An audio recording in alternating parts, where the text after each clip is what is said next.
Right, that brings us very much nearly to the end of the grade 3 scales, with just one more to do after this. I hope you've been enjoying my videos. If you have, subscribe. You never know what I might pull out the bag next time. More scales. And please comment below and recommend me to your friends, and keep looking. Okay, let's do A minor harmonic arpeggio 2 octaves.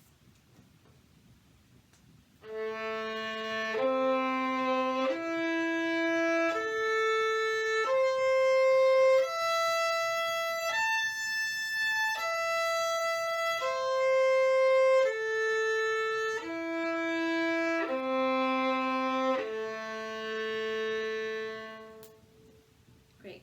Another thing to really think about when you play your scales, especially arpeggios where you skip quite a few notes between the notes in the arpeggio, is the angle of your arm.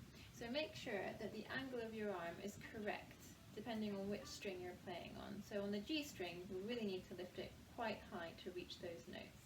Especially when you're crossing strings, it's important to think about this. Let's try this with some harmony.